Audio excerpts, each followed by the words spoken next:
Alright everybody, hello and welcome as always. I am Sean, and this is in Mixer as we continue our FC Isle Band series. Already up to episode 72, mind-boggling how quickly it feels like this one's going. I think it was only like 4 months ago that we did the first episode, and we're already really closing in on 100, which is absolutely insane to me. Of course, if you haven't gone and watched yesterday's episode, it's a big important one. It's our first season of the championship. It's very, very long. I'll warn you in advance. I think it's about 45 minutes, the final edited version. It goes through our entire squad, our entire pre-season, our adjustments to our tactic, a whole bunch of different really important things for the season ahead. So if you haven't gone and watched that one, go and check it out. Otherwise, you're going to be completely lost in this episode. But in many ways, this is kind of like the first real episode because it's the first episode where we'll have 2 games. The first episode where we've got a bit of form to talk about, a whole bunch of different stuff that go through, and we're going to jump straight into the game now and have a look. As you guys can see, we're currently sitting in 15th place. 5 games played. We've had 1 win, 2 draws, and 2 defeats in that time. If we go back to the schedule, I know that doesn't look fantastic, but if we go back to the schedule, we of course lost 2-1 to Bristol City. We were outplayed in this game. They were more than worthy within us. We then lost 1-0 to Nottingham Forest. Now, this was a massive step in the right direction, even though we didn't get the 3 points. If we have a look at like the match ratings and everything, it's about even between both sides. But if we look at the stats, we actually did quite well. They had 5 shots, 2 on target, and 42% possession, which is, like fine for an away team. We had 23 shots, 13 on target, and 58% of the ball. We really just couldn't find that finish, and I think that's reflected in both Wademan, who's been playing at the 10, we'll go through that in a minute as well, and Doran really struggling in this match. Just not making the most of the opportunities, not finishing our chances. And that was really the big difference between us and Nottingham Forest. Their defence was their better players. Zidane got the Man of the Match award. Hagen, their central defender, also was given a very good performance. So I think that was more vindication that we're on the right path. We just might not necessarily have hit our top gear, our top speed, and in the rhythm that you'd expect us to actually convert these chances in, which will come around Christmas or come in the new year. So that was good. Even though it was a defeat, it's still a step in the right direction from the first game. We then beat Lincoln 2-1 in the Carabao Cup. We rotated our squad quite heavily. I forgot to put subs on the bench like an absolute moron. And we were 2-0 up when they scored a consolation goal in additional time. So I wasn't too worried about that. We do have another Carabao Cup game we're going to do today against Accrington, who are in the lower divisions. We're going to rotate our squad, play our backup side so that you guys can see them, because I kind of forget sometimes. You guys don't ever really see the backup players or the squad players in an episode. We'll bring them to you early in this one, and then as we work through the season, I'm sure it'll be mostly big games and mostly teams or mostly players, I should say, that are in the team week in, week out. We then had a good 2-0 win against Reading. We did quite well in this game. Well and truly on top of them for the majority. Wademan put us ahead to an early goal. Stuart Daub actually got sent off, a straight red, with about 15 minutes remaining, but we can kind of continued our ascendancy. They didn't really go after it, and Henry Doran getting a goal in the 89th minute. His first for the club, which has thankfully put him on a nice little scoring run. We then played Watford. If you remember back to yesterday's episode where we went through the season preview, Watford had I think 6 players in the Media Dream 11, having dropped down from the Premier League. They are definitely one of the better sides in the division. And we did really well. We went ahead twice. Henry Doran in the 45th and 90th minutes getting the goals for us. They did equalise. So Teldo with a great run and finish. And then they did break our hearts a little bit. 92nd minute, Harvey Ontiveros from a counter-attack got the equalising goal. But we were that close to beating a side that played in the Premier League last season.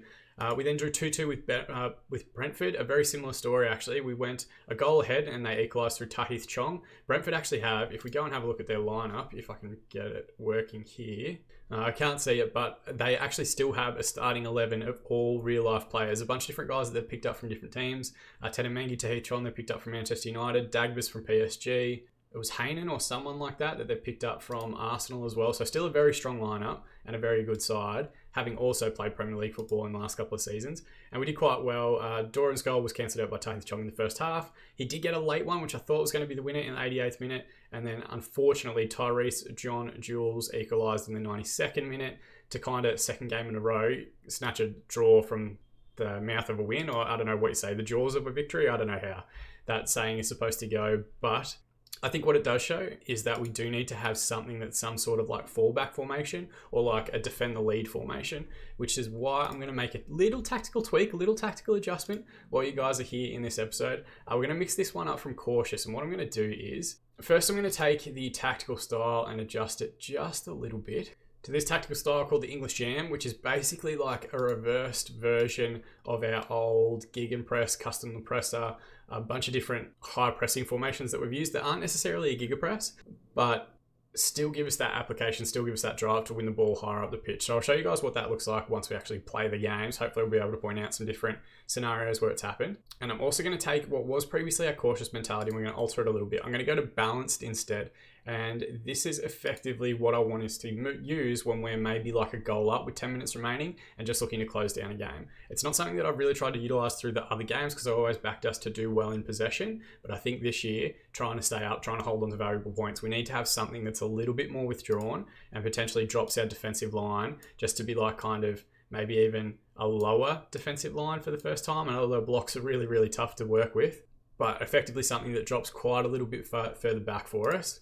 And in possession, we don't necessarily worry about overlapping, dropping our partners to shorter, dropping our tempo to lower, our attacking width to be very narrow, and taking out work ball into the box. So it's a very simplistic formation. It's nothing crazy. It's just utilizing what has kind of already worked for us in terms of this English Jam tactical style, and then changing it to be a bit more of a balanced approach. So that once we get to a position where we have potentially a lead to defend, like those last two games where we've conceded in injury time, we can just quickly smash ourselves over to a balanced formation, drop back a little bit deeper, and hopefully see out the last 10-15 minutes of the game, trying to play shorter passing and trying to keep possession a little bit. That's the idea in my head. We're going to see if it works out that way, but at least we're going to have that one up our sleeves if we need it. So jumping into the game against Accrington, we are going to go with a rotated squad. So the majority of the guys that you see here, none of them are really in the numbers 1 to 11, which you'll notice pretty quickly. So it's pretty much like our backup players at each position, but I want to make sure they get time. I want to give them runs in cup competitions, and I want to try and keep them all as happy as humanly possible in the early part of the season. Once we get to the middle of the year, later in the year, where we're just focusing on the league and staying up, I think it's a bit easier to justify not rotating as much as we need to. But as always, if these players play well, if they perform at a high level, there's no reason that we can't drop them into the squad permanently.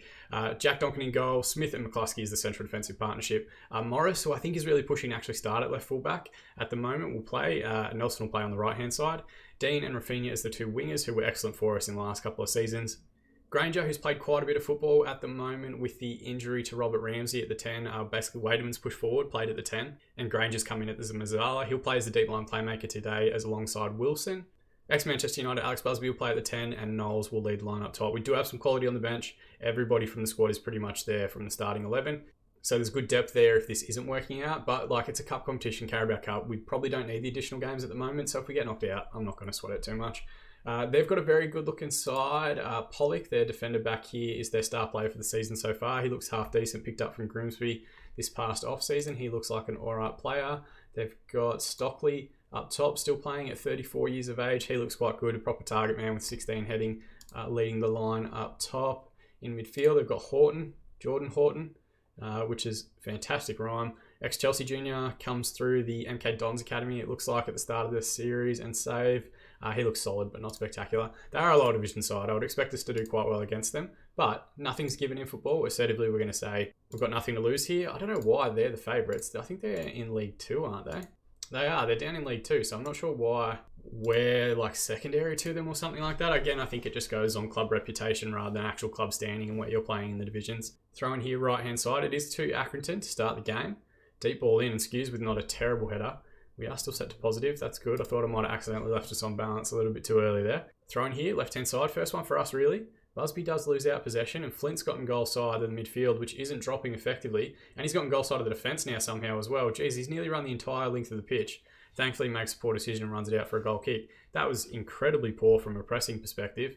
10 minutes to go in the half. We're going to demand more. We haven't seen a highlight from our own side just yet. And then looking at the stat line, we haven't actually had a shot on target to speak of at any point. 1 minute to be added on, and we're through that now. So at halftime, we've had 7 shots, 1 on target. It's good to see that we did actually get a strike away in that half.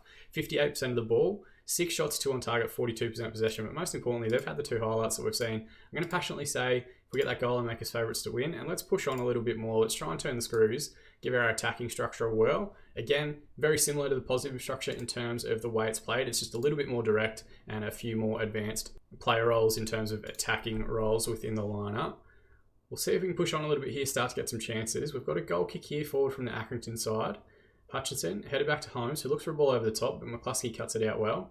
Busby now can turn and dribble. He's on an attack duty now. Loses out possession to Horton. Wilson sends it out right towards Dean, who brings it down quite well and plays it in towards Knowles, who gets the flick on, but just past the far post. Encouraging signs, first highlight in the first couple of minutes of the second half. We'll see if that carries on. They've got a throw in here, deep on the right-hand side. Played across to Horton. Someone needs to step to the ball. He just picks out a ball in behind and plays in Hutchinson. He's offside in the end, but really that midfield press was incredibly poor. Those 2 midfielders just dropped off, and really any player's going to look good if you drop off and let them just ping a ball over the top. All right, through now, we've got a couple of players that are struggling. Daniel Knowles has had a pretty poor game. We're going to bring on Henry Doran for him. Busby's also struggled. We don't actually have... Oh, maybe we can give Rafinha a go there? Nah, we'll leave Busby out there. We'll switch out Rafinha with Dave Rowley, who's still working his way back to full fitness. And Wilson is struggling a little bit as well. So we're going to bring on Franz Wolf. And the Wolf will see out the game with Granger moving to the Messiah role. Passionately, let's say I have faith in you guys. Get out there, make a difference. Nearly square the ball up there. The highlight continues here. Rafinha's with the ball on the left-hand side. It's towards Morris, who does well to recover at the top of the box. And he gets the strike away. Not a bad effort. Straight at the goalkeeper though, and Wickens forces it out for the corner. We will have our subs go through now, so I'm going to use our Get Creative shout. Good old Faithful after an hour. Seems to consistently work. And I did say at the start, I don't mind if we get eliminated from this competition. I think it'll reduce our playing load.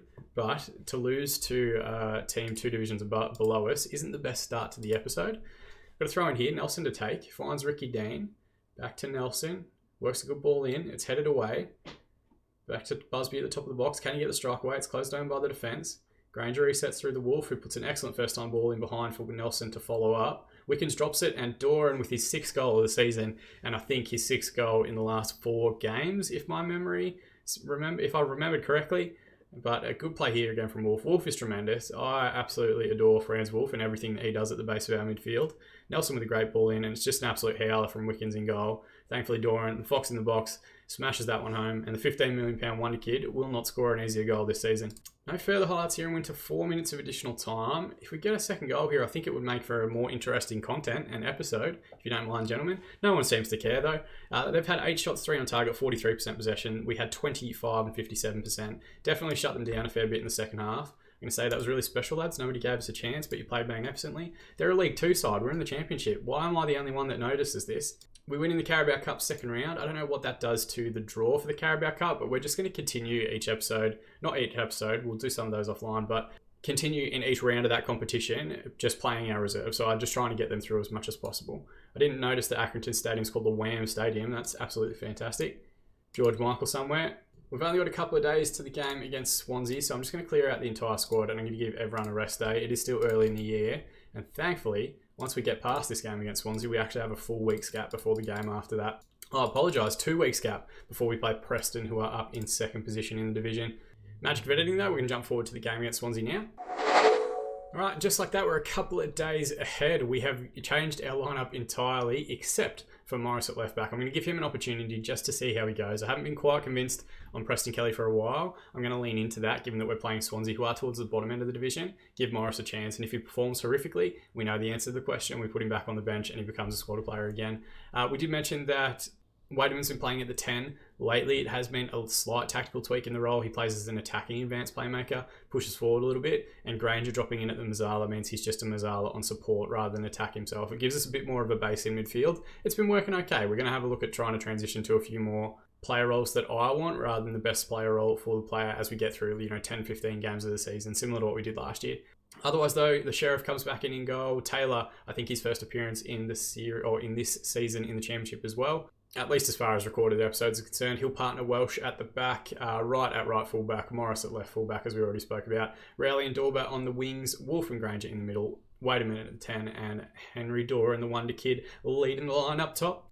Looking at Swansea, they've got a very solid looking lineup. Still got quite a few different players in here that have come through different youth academies. They've got a Tebow from Stoke, Levitt from Man United, Thornley, who looks like he's on loan from Sheffield Wednesday, potentially. No, I'm not sure why he's a little bit blued out. I think it's just a trick of the eyes. But their captain is Milanovic, a 26-year-old Croatian fullback. They're playing him on the wrong side at the moment. He looks fairly solid. He's been at Swansea for a good few seasons.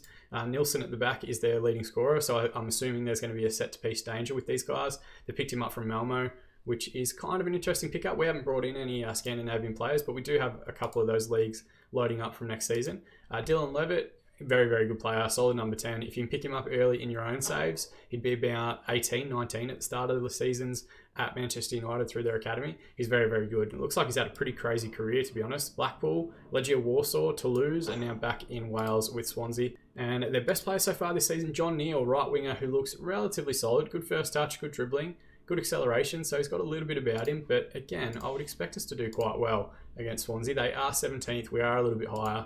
And these sort of games, these ones where we get the opportunity to not just beat a team and get 3 points, but have them stop getting 3 points, like a proper 6-pointer, as far as staying in the division is concerned, they're massive. I'm going to passionately say, or assertively say, go out there and enjoy yourselves today. And that's worked okay, but let's tell the midfield we've got faith in them.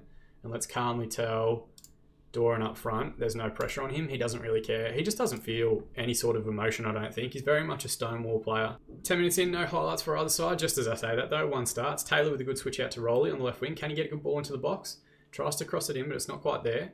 Morris is going to send it over the top for Wademan, who cuts it back to Rowley nicely. Squared to Doran, gets the strike away, but it's closed down. And then Wolf with the strike from distance. Broom does well to push that one onto the crossbar and over for the corner. Nice little passage of play there. Kept the ball in rotation quite well.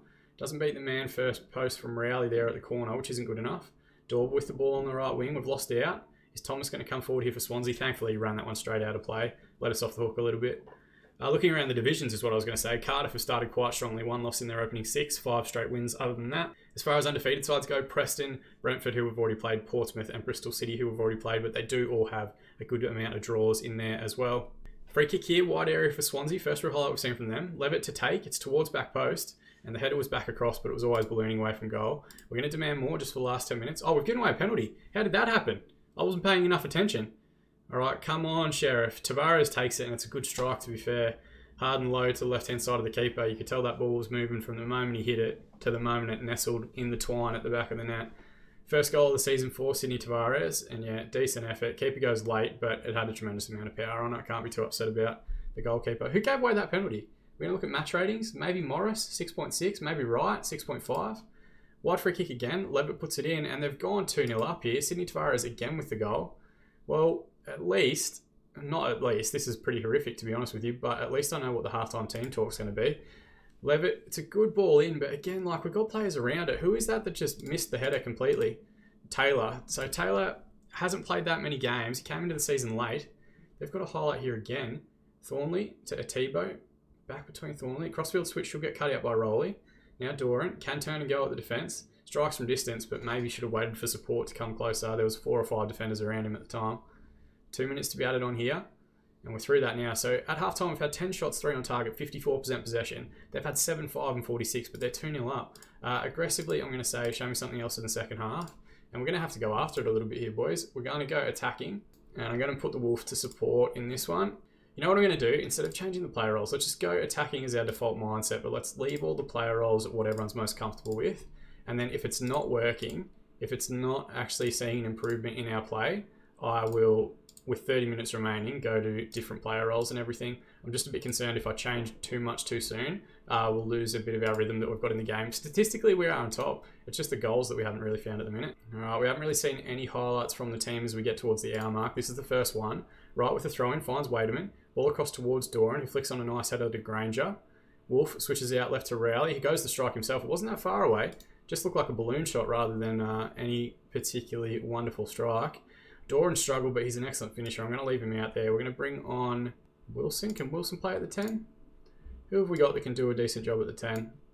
Wademan struggled as well. Maybe... Oh, hang on. I'm not sorted correctly. Lewis Wright has struggled quite a bit. I didn't put a right back on the bench, which was stupid of me. We might bring on Wilson as a Messiah on support, just to drop back a little bit. Scott Welsh has a yellow card. We're going to have to be wary of that. So I might bring on McCluskey to cover for him. And then we might hold on to the last sub just for the last 10 minutes or so. We're going to passionately say, I have faith in you, get out there, make a difference. And let's also use our get creative shout. Good old faithful after an hour. Even if we could pull back a goal, just for a little bit of character, I think it would help us quite a bit. We do have possession here. Resets through Morris. Now Taylor. Ball over the top. Atibo with a decent header away. Tavares, the goal scorer. He's on a hat-trick here if he gets anywhere near set pieces in the final third. He's got the ball here at midfield. He switched it out to the right. I thought for a split second there, maybe Dorber could have intercepted possession. But instead, they're working it around. Not any particular urgency from their side. Atibo. Wademan's in the area and closing down as a one-man army. Broom, little chip over the top. No one gets there. Nielsen looks for a ball over the top. It's a poor clearance away from Taylor. Hoy with a wide ball out to Neil, and Sheriff with a good save. They may potentially be one of the sides that are playing that vertical tiki-taka, because they kind of wait for us to commit 2 men up here doing the press and then just play that little chip ball over the top. Seems to be working for them, but really these are 2 set piece goals that we've conceded today, which is quite frustrating. Through another 10 minutes, I might try and use our get creative shout again, just to give everyone a bit of a kick up the arse. Everyone seems inspired, which is good, but time is definitely not on our side with this one. I went to the last 10 minutes now, going to demand more, just try and get some focus from everybody. Come on boys, push on like you actually give a shit. 2 minutes to be added on, we're through that now. It's a 2-0 defeat to Swansea, and Swansea are shit. 15 shots, 5 on target, 46% possession for us. Swansea in the second half actually got a lot better. So I don't think that attacking structure was the right call that we made at halftime. 11 shots, 6 on target, 54% possession. You've got to kind of look at that analysis about us being on top of them in the first half and then not in the second. Maybe we should have just kept the course, sticking to positives, sticking to the existing player roles, because we were on top. We just hadn't found the back of the net. Maybe the hairdryer and screaming at the moment at halftime would have been enough. Aggressively, I'm going to say far from pleased with that result, because that is the sort of game against the side 17th in the league that we should be doing much better with. Swans get the better of FC Isle of Man. Tavares with his double gets an 8.8 and the Player of the Match award. It would have been lovely to have a little episode where we got 2 victories, but it just wasn't meant to be. It does break this run of 2 defeats, 2 wins, 2 draws. I thought we were maybe going to get 2 wins in there. But I guess that'll be something we have to look out for in a future episode. As we look at our schedule, we've got another game against Blackburn in the Carabao Cup. They're currently 11th in the championship. We will rotate in that one, but at least we're going to get 2 games here, Preston and Portsmouth, with a week apart, where we can kind of play our first choice 11 and try and get everyone back into full fitness. Hopefully by the time that game rolls around, because it's in a couple of weeks, Robert Ramsey will be back at full fitness and able to play again, because we've missed his creativity a little bit there at the number 10 role. And then I think what that means is that we're going to set ourselves up and play Sheffield United and Crystal Palace in the next episode, finish up the games for September. Sheffield United, of course, if you haven't remembered, we picked up so many players out of their academy structure in the early days of this save. And Crystal Palace, of course, a side that has yo-yoed up and down between the Premier Division and the Championship over the last few seasons, including in this game world, actually. Not the ideal second episode of the week. We continue our search for 2 wins in an episode is what I'm trying to say, and I'm flubbing this outro with like nobody's business. It's not been a strong performance from me, but hopefully I can get my shit together off the pitch and as far as presenting is concerned, and tomorrow will be much better. As always, guys, though, thank you so much for watching. If you want to go that extra mile, do that little bit extra for the channel to support the content, drop a like on this video or subsequently subscribe to the channel to be kept up to date on all our videos as they continue to be released. We're on a great streak of 5 episodes a week, Monday to Friday. We're going to try and continue that as far as we possibly can throughout the course of 2020. So there will be a tremendous amount of great content coming up. I think in probably the end of next week, we might do another One Season Wonder Save as a bit of a break after 80 episodes. So if you've got a side that you want to see us do a One Season Wonder Save with, drop it in the comment section below. I've got some ideas up here, but I'll continue to work through different stuff that you guys want to see. As always though, guys, I've been Sean and I'll see you all again in the mixer.